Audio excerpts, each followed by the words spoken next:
let's continue. Our next speaker is Professor Inna Naroditskaya, who teaches at the Northwestern University. She is the author, co-author and editor and co-editor of multiple books already in print and forthcoming. Two of her books include The Song from the Land of Fire, Azerbaijani Mugam in the Soviet and post-Soviet periods, and of course, very familiar to most of us, Bewitching Russian Opera, the Tsarina from State to Stage. She's a recipient of multiple super prestigious awards, including the Rockefeller Foundation, scholarly residence, and also the Harvard University Davis Center fellowship as well. And she works on all kinds of music and specializes in the Middle East and Russia with relation to gender, politics, and diaspora. And her talk today is Sashka Yashka, Odessa Fiddlers Gone Global. Thank you for a very complimentary introduction, Professor. Okay, I want to begin by quickly saying thank you, Larissa, for being a real trooper, and in our difficult time, organizing and keeping all together and make it comfortable for all of us, sitting in the Rome and Georgia and wherever we are in Israel and so forth, and yet be connected. I also congratulate you with your book on Rimsky-Korsakov. We will see it's in print soon. Yeah. I want also to take a moment of silence, honoring the loss of the giant of Russian music. Giant. The loss that will never be recovered in any part of the world, okay? So, for Richard Aruskin, okay? Okay. Today, I'm stepping in a new area again because I think I'm bored. Anytime I'm starting something, I want to go somewhere else. And it's a very fresh, it's a new, I'm sure it has not only holes, but I'm not even sure that it's the topic for research, okay? But I'm gonna throw it to you because 10-year professors can do that, sorry, okay? So I'm gonna share the screen with my half-cooked slides, hopefully. Uh-oh.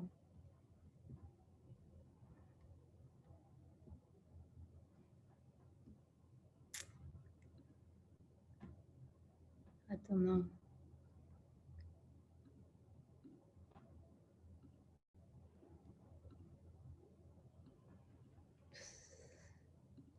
It's not gonna work.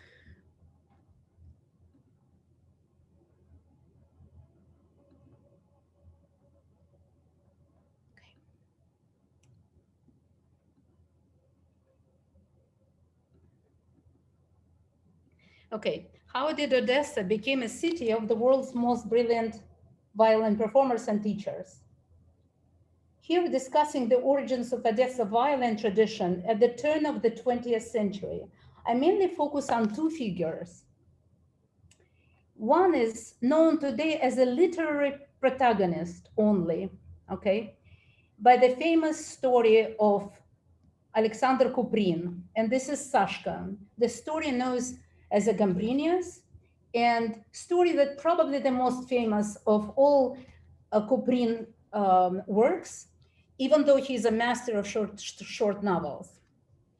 The other figure is, well, Sashka had protagonist, Sashka had the source person, and I'm going to navigate between literary character and the real persona, which is once famous in its city Odessa, later became just literary character, okay? And the second is a legendary Pyotr Stolarsky, the legendary violin teacher who created the dynasties and the lineages of the Odessa violinists who populated orchestras and solo stage and university departments with his students and students of his students. And that's going to be the first part of the paper. And the second part of the paper will deal with the transitions from klezmer fiddle to the classical violin.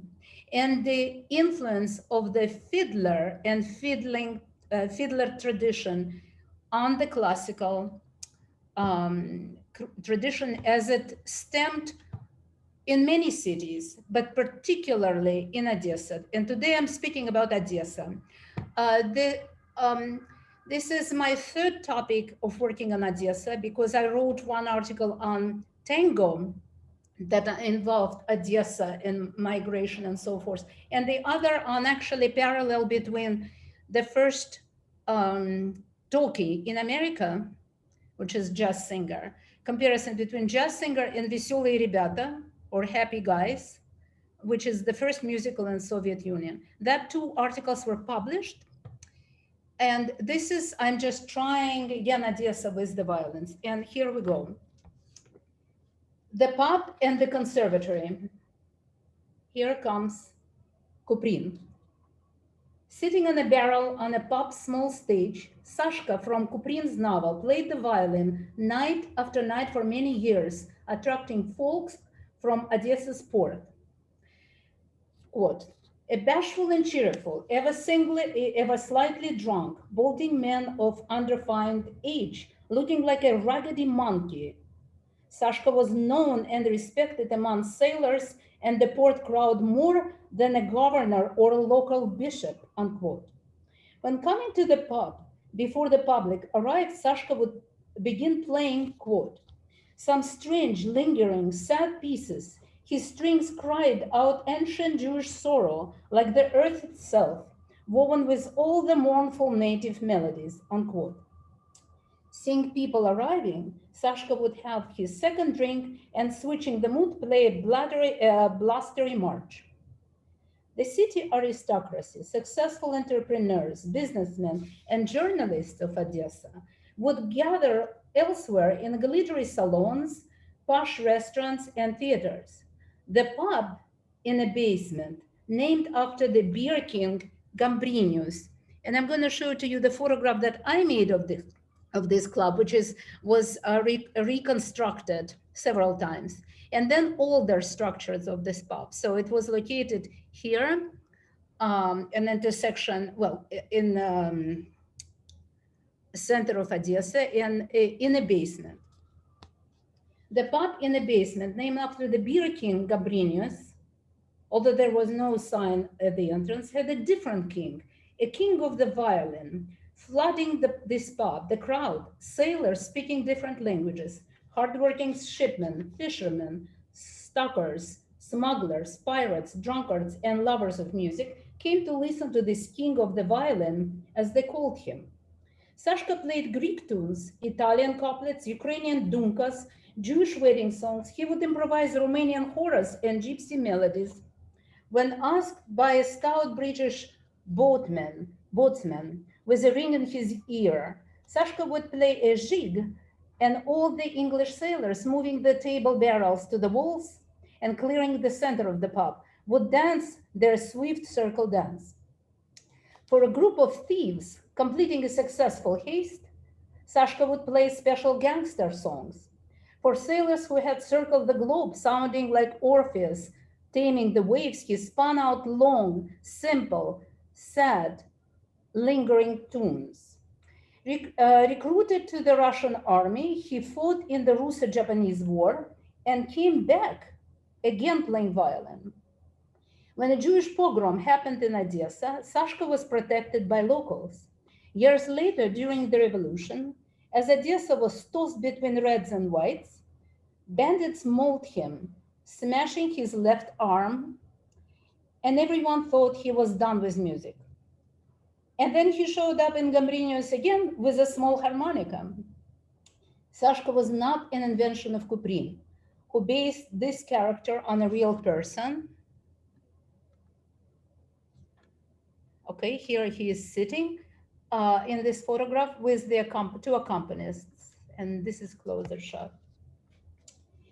Kuprin was not the first to write about once a legendary violinist. 2 years earlier, an Odessa essayist, Lazar Carmen, published the short story Sashka the Musician. Carmen's portrait of the violinist more complimentary than the one by Kuprin, depicts Sashka as a white-shouldered blonde man who, slouching casually on a chair, played accompanied by two young musicians.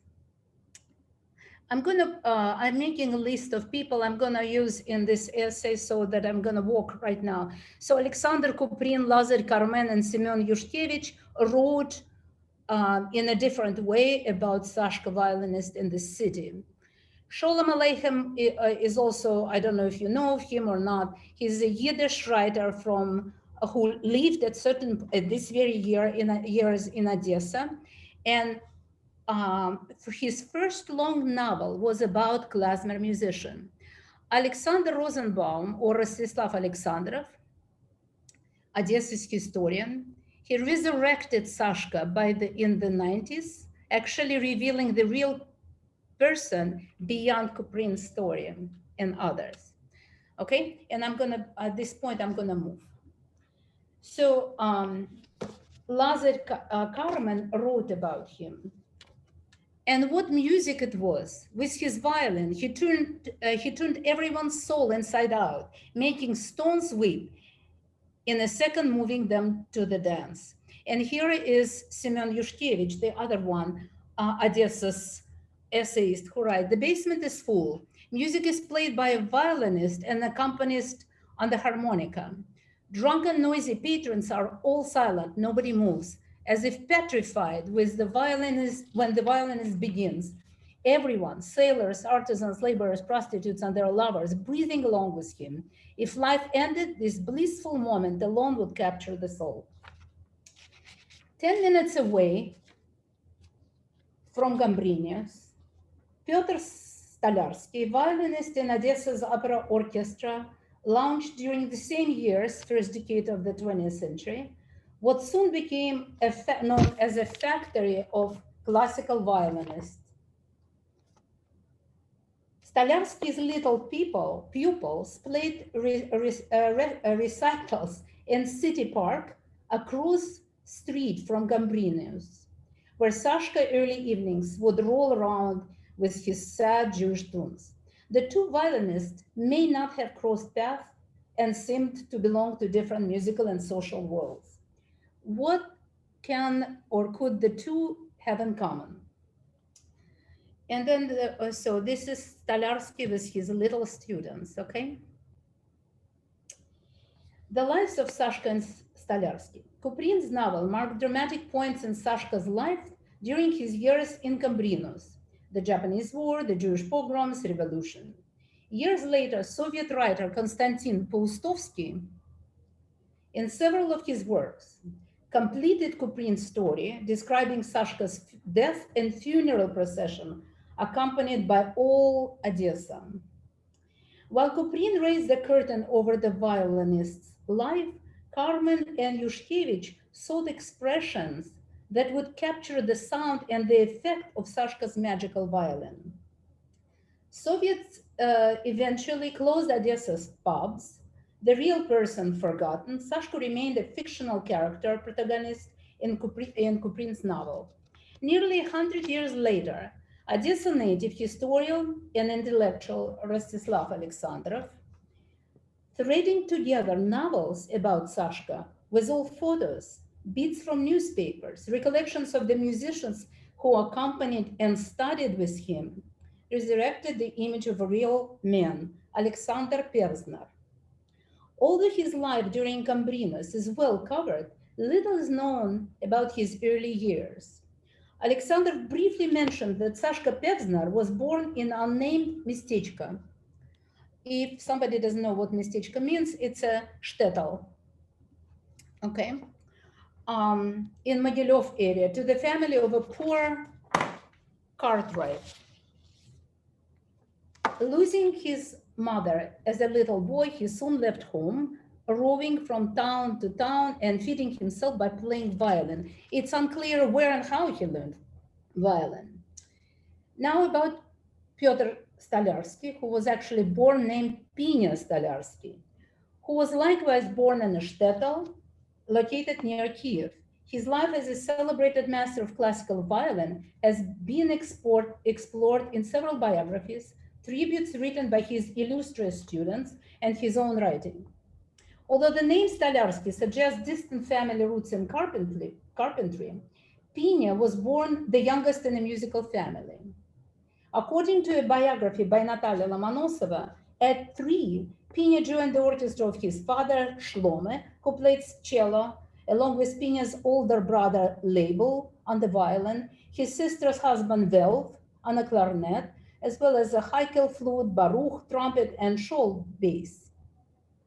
Like Sashka, Pina moved from town to town on a buggy, carrying his wrapped-up fiddle. Lomonosova writes that by the age of 10, Pina became the main family provider.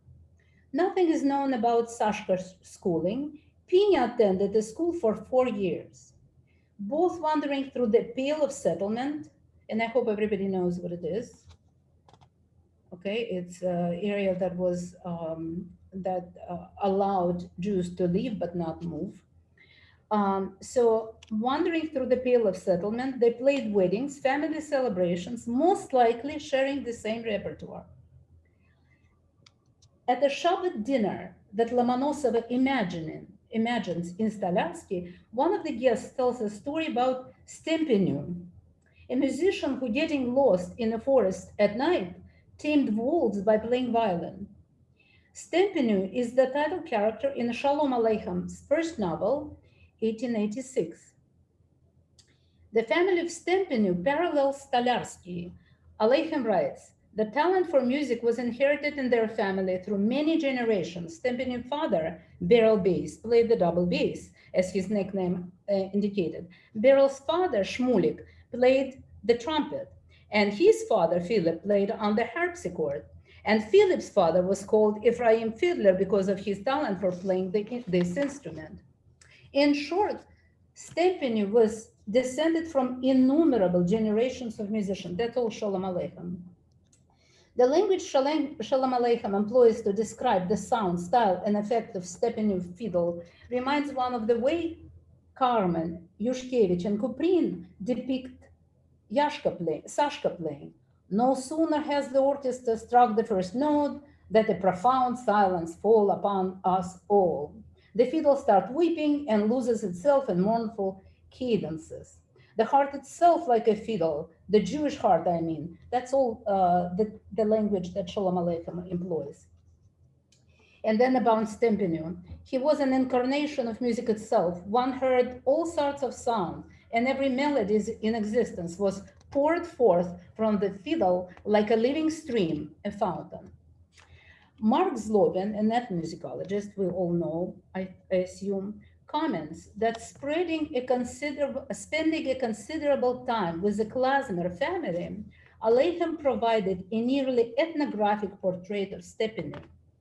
Zlobin in Fiddler on the Move refers to an early Soviet musical folklorist, Moisei Beregovsky, who studied klezmer in Ukraine, reviewing imperial archives and conducting ethnographic expeditions from 1929 through 47, concluded that, quote, across the vast geography of the Pale of Settlements, there must have been thousands of klezmerim in continuous chain of overlapping musical and family links, unquote.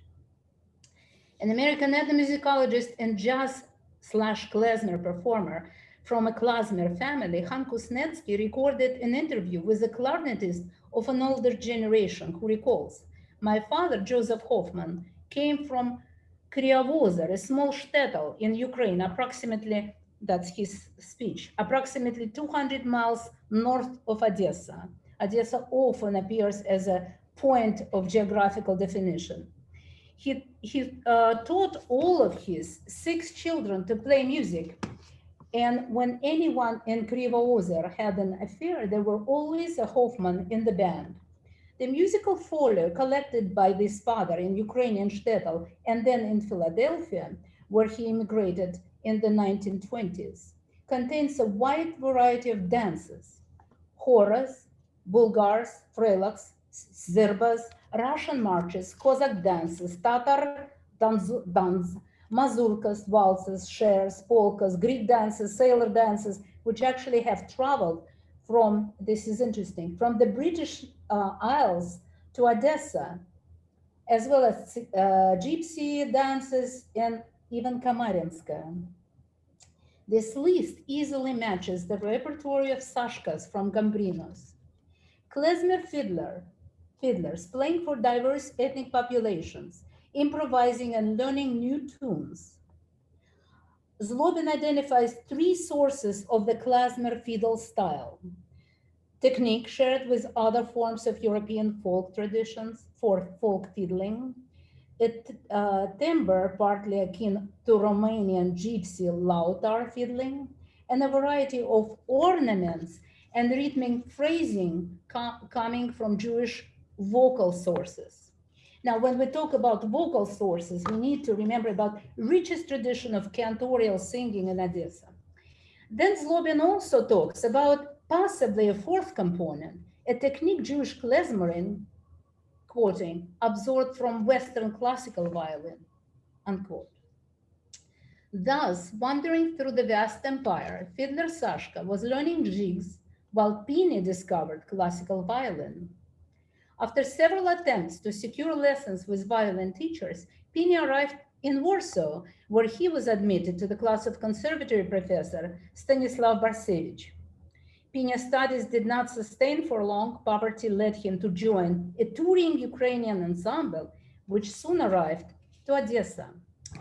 Zlobin in Fiddler on the Move Again focuses predominantly on the migratory routes of Jewish klezmerin from Russia, from the Russian Empire to the United States. The title of Zlobin's book, however, is evocative in many ways. For example, unlike most of their Jewish brethren locked within the pale, klezmerin, whether defying or just skirting imperial law, remained in perpetual movement. Aleichem protagonist Stempinu says that he wished to see the whole world from it's interesting the language he used. From Tsasabevka, he went to Stepevka, from Stepevka to Karets, from Karets to Balta. I'm assuming Balta is Baltic Sea. From Balta to Old Constantine, which I'm assuming Constantinople, and from there to Bedeshev, which I'm assuming Berdichev, and so on, always farther and farther, until at last he found himself in Odessa, from which city he turned back again towards now home. Traveling their klezmer roads, both Sashka and Pina, like Stempinu, came to Odessa. But unlike him, they didn't leave, making this city a home. And now from fiddle to classical violin. It is in Odessa that Pina changed his name to Pyotr, joined classical musical circle, and met, among others, Anton Rubinstein, the founder of the Soviet Petersburg Conservatory, who, born in a small village near Odessa, frequented city, which became the town where his mother and his sisters lived. Following advice from Rubinstein, Skolarsky decided to attain finally formal musical training, and he enrolled in Odessa Conservatory, from which he graduated in 1898. There were prominent Jewish classical violinists in 19th century, and this is several examples. Henrik Wieniawski, Joseph Joachim, and Leopold Auer. And of course, Leopold Auer taught in Russia in St. Petersburg Conservatory. There was also a legendary fiddler, Mikhail Guzikov, who seemed to be entertaining imperial through Europe, who played the straw violin. This is possibly a legend. I mean, he is a real person, but straw violin is difficult to imagine. But it is by 1900s, Lobin writes, citing again Beregovsky, quote, the music bug among Jews had become contagious. Amateur musicians studied with local klezmer teachers, learning the violin or less frequently the clarinet or flute. Upward mobility struck the klezmerin themselves. They wrote a way for classical studies to gentrify their fiddling. Their son moved into the emerging Russian conservatory as soon as Jews were allowed to access the higher class musicianship and career hopes. Career hopes in the last quarter of the 19th century. Before long, a figure like Misha Elman from klezmer lineage, Odessa klezmer lineage, could become an international virtuoso, unquote. There were several others. Bronislaw Huberman, 1882 through 1947, from small Polish city at the time under the Russian Empire. At the age of 6, he was taught klezmer tunes by his local fiddler, a year later beginning to study classical violin. Yefrem Cymbalist, also born in 1889, from a klezmer family, learned from his grandfather performing on cymbalom, and at night played first violin in his father's orchestra, then joining classical violin study. 3-year-old Yashka began studying with his father Ruvim, a klezmer fiddler. Soon continuing in the musical school, at the age of 6, he performed Mendelssohn's violin concerto. And I have to say, my son teachers at Northwestern, when showing to him as a little boy recording with Yasha Heifetz, never resented to say oral passing, not written, but oral. Do you see how Yasha Heifetz plays ornaments? It's klezmer. Okay. Anyway, David Oistrakh, born also in a klezmer family, likewise began studying with his father. Many years later, a former student of Oistrakh, David Kamhi, in conversation with Strom, recalled that the maestro, quote, had kept up the tradition of first teaching klezmer tune to his pupils. He taught Kamri a doine because it had a lot of ornamented and repeated 16th and 32nd note runs, unquote. This and other Jewish violinists became household names in many Jewish homes.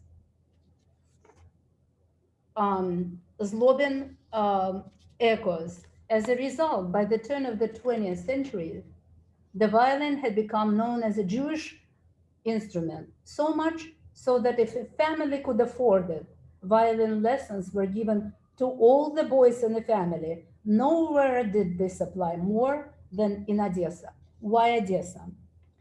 What was special about this city for Jews and Jewish fiddlers? Founded by Catherine the Great about 100 years before the arrival of the two violinists, Sashka and Pina, on a high cliff over the Black Sea, this became a major Russian imperial port, opening waterways to Istanbul, Genoa, Marseille, and as far as the Americas. From its inception, tax exemption and religious freedoms attracted world adventurers, entrepreneurs, opportunists, riches and rogues, sailors and traders. Literati, intellectuals, and artists escaping from Russia's freezing capitals to the mild climate of Odessa, populated salons and cafes sprouting throughout the city.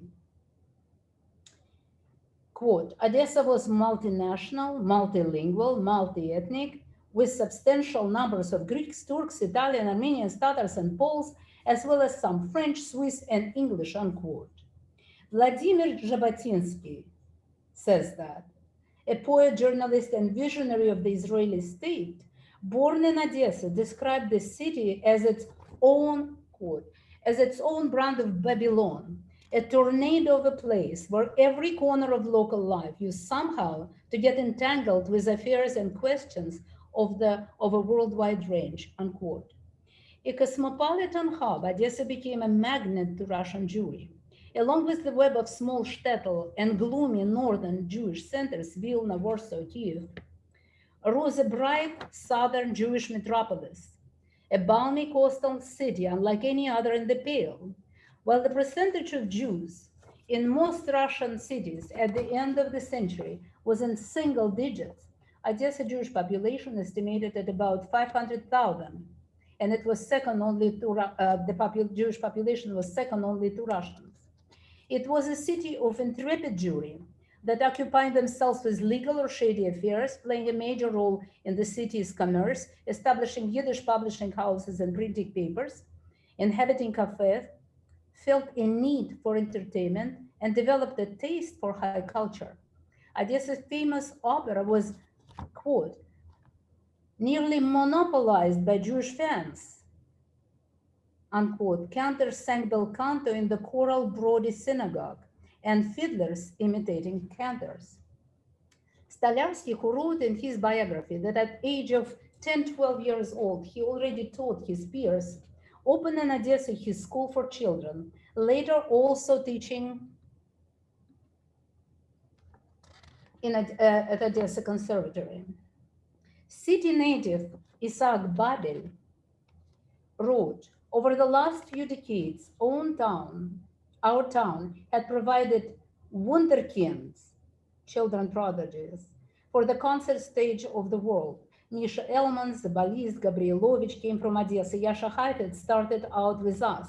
When a boy turned 4 or 5, his mother took the teeny, frail creature to Mr. Zagorsky. Zagorsky was the pseudonym he uses for Stalarsky in his Odessa tale.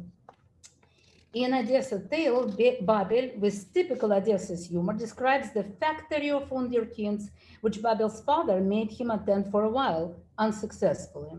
Another Odessa celebrity, legendary Soviet singer and jazz leader Leonid Utesov, also was brought to Stalarsky, famously saying that only a fool believes that Ford came up with a production line, which is in the reality was invented by Stalarsky. This was a line of diamonds, and one could imagine how much better it sounded than the production line of the Ford cars. Flooded with students, Stalarsky was always on the lookout for talented children, discovering and teaching Nathan Milstein and Samuel Führer, whom he found in the marketplace. He instilled in his students both independence and focus. Several pupils could practice simultaneously standing in different so his practice was, he made several students standing in the same room in different corners and play at the same time. He found that it is developing their focus. Then he would make students to listen to each other, himself walking from one to another, watching them, giving advices, and so on. After developing flawless technique, perfect intonation, clarity of tone, and expression, some of Stalarsky's best students went to study with Leopold Auer, who for 30 years, from 1886 to 1917, up to revolution, held the professorial position in St. Petersburg Conservatory. In the Odessa Conservatory, professors of Stalarsky were Auer's pupils. When learning that Stalarsky, trying to open an official musical school, was faced with financial difficulties and legal restrictions because of the Jewish law, Auer helped him resolve both. James Loeffler writes that Auer's paternal interest in his Jewish students certainly owed something to his own origins as a baptized Hungarian Jew. Auer did not seem to have any connections to klezmer.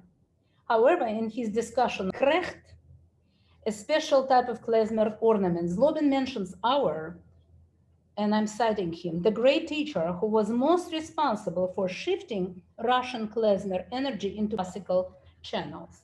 I probably need to connect with Mark and specify what he meant by that. He quotes our teaching manual. The whole question of embellishment is an abstract one and obscure. Now, as the days gone by, the use of ornament in violin playing is taught in accordance with the individual teacher's point of view, and embellishments are played as the individual player's artistic good sense may dictate. If klezmer in our teaching technique is open to one's interpretation, Stalarsky teaching presented a clear combination of klezmer and classical violin. The maestro also was known for his vivid remarks that matched the klezmer talk rather than the language of conservatoire. His vocabulary was full of untranslatable Yiddishisms. Students joking, if you don't understand his language, find Rousseau's Stalarsky dictionary, unquote.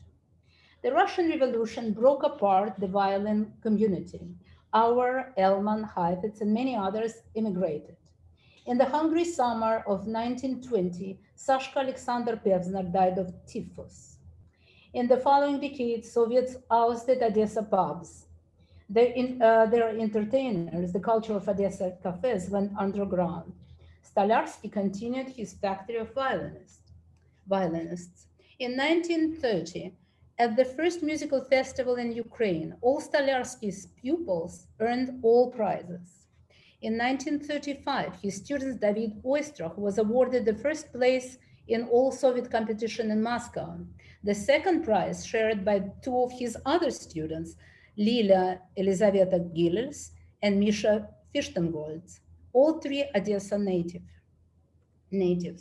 The same year, in the Henryk Wieniawski violin competition in Warsaw, two of the four prizes were given to Oistrakh and Odessa-born Boris Goldstein, both from Stolarski's class.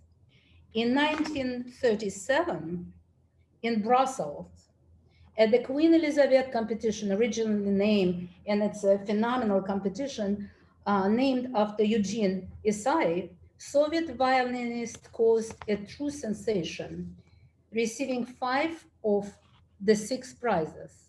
4 of them were students of Stolarski: Oistrakh, Lily Gilles, Boris Goldstein, and Michael Fichtengold.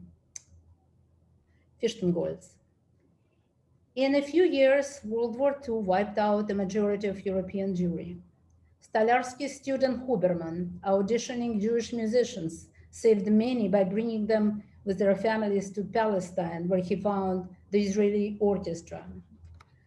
Stolarski and his school were evacuated deep into Russia. He died in 1943, but his school, as he used to call it, Школа имени Мене.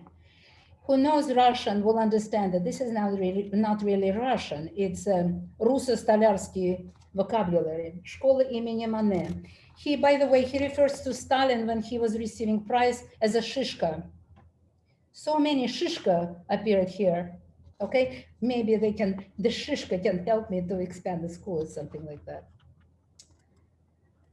Stolarski, okay. So the school returned to Odessa. Students of Stolarski and students of his students, continuing the lineage from one generation to the next, have retained his teaching methods, his demanding style, his legacy. His spirit lives in the school, and I felt it when I walked there.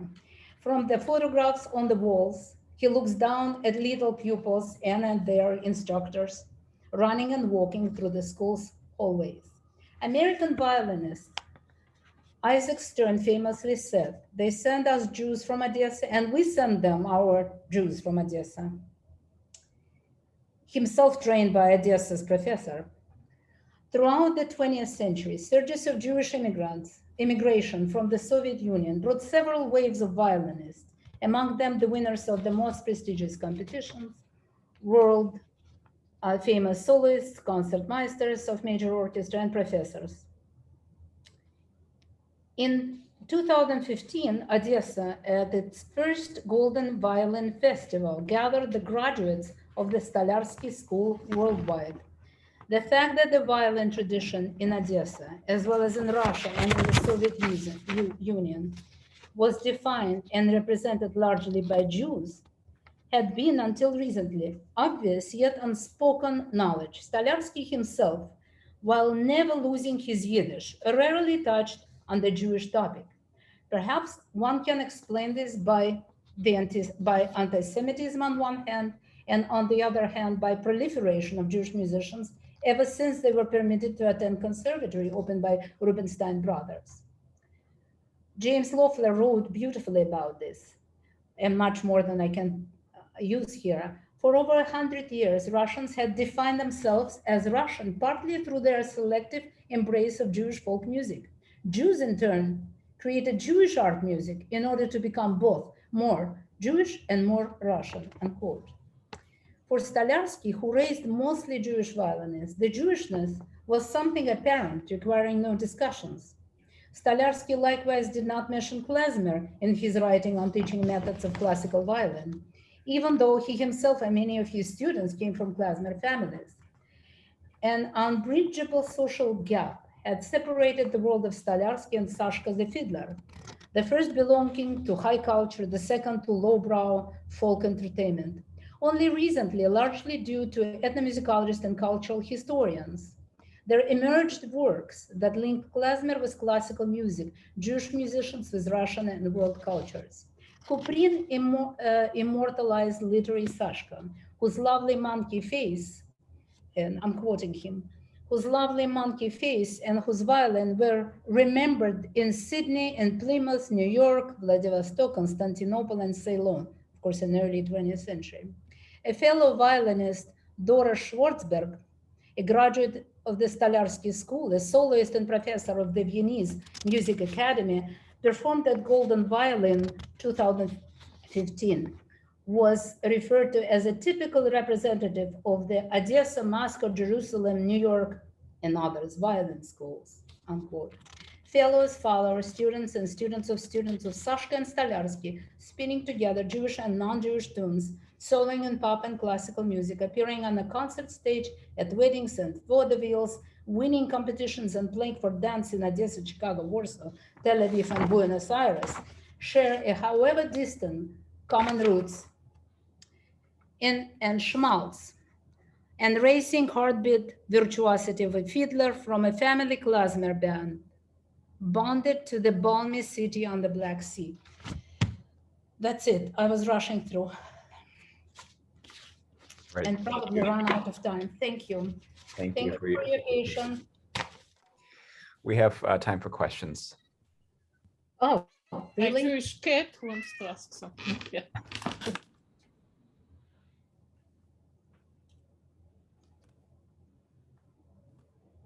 Was that a question? No questions. We can go for dinner now. We would go for dinner now, right? Some of you can. I'll ask a quick one. I was thinking about violinists, obviously, in the context of your presentation, but we're also talking about pianists, right? We're talking about musicologists and music professors coming out from exactly the same region. Obviously Horowitz, I'm thinking about Zuckerman and, at the Moscow Conservatory. I mean, what are we to make of this phenomenon of, Jewish musicians, right, at the turn of the century? And, you've emphasized there kind of the global reach of this kind of tradition of common heritage, right? What are we to do with it, do you think? What's the next step, I guess, is the question. Next step, I think, to learn what's happening now. I was going to ask you about that connection. Could you make that connection? Yes, Daniil, because I think with Leffler and Zlobin, there are some works written generally about this topic. I wanted to, urban study is now kind of in a hot topic. And I love Odessa, I've been there, and I lost my heart there, okay? And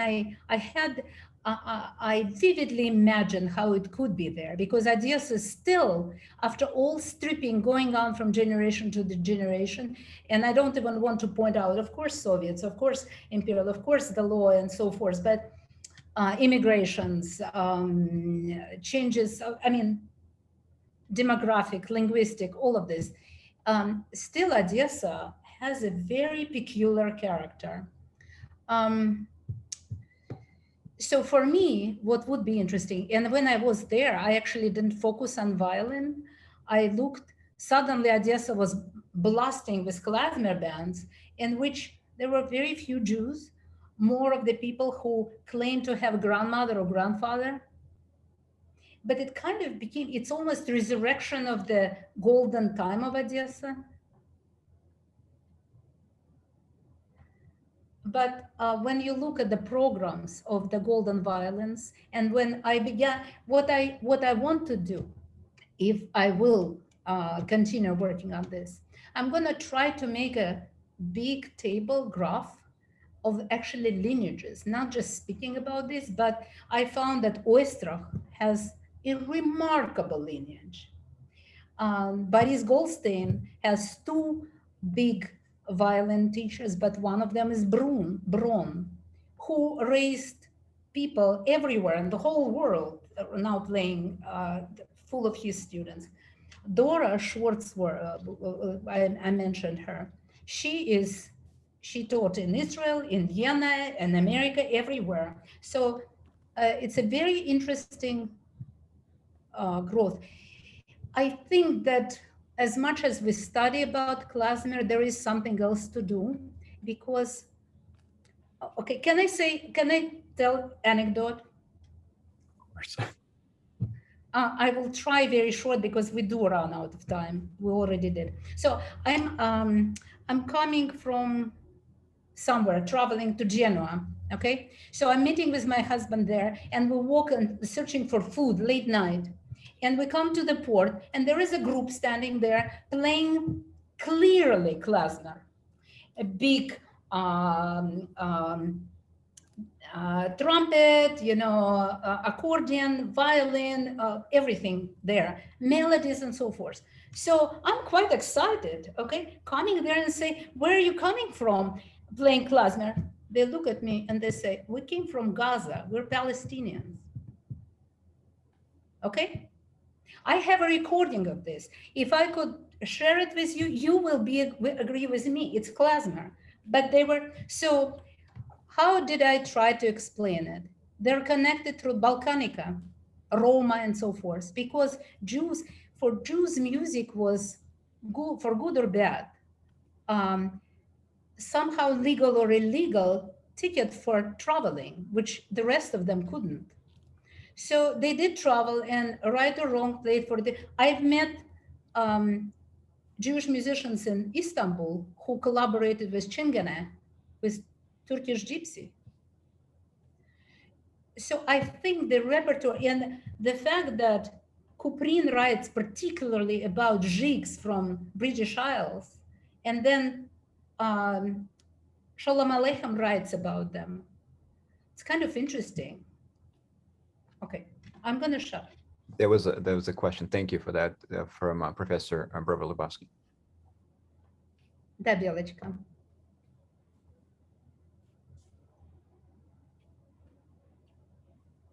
Наумчик?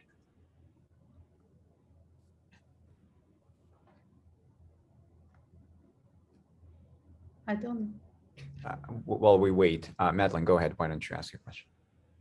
Thank you, Professor Naroditskaya. It was a really beautiful presentation and very interesting. I was wondering if you're still collecting material, since you had several quotations from literature. Since you mentioned Sholem Aleichem, I wanted to just say he's, and thanks to his stories, I believe it was Tevye the dairy farmer, or Tevye the dairyman, something like that. His stories have trickled down into even American popular culture, and Fiddler on the Roof. And I know you referenced Fiddler on the Move, clearly a play on words from Dr. Zlobin. So I was wondering if that was maybe connected with your research. And the other was that George and Ira Gershwin had teamed up to write Misha, Yasha, Tasha, Sasha. Maybe you're familiar with this song too. It's full of stereotypes, but it does refer to the I believe the diaspora.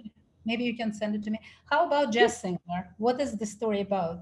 About klezmer, well, not klezmer family, sorry, cantorial family, but with the same roots. I mean, this topic about jazz and Jews, and this is what I wrote before. That's why I got kind of gradually swooped into this topic without knowing that I'm going there.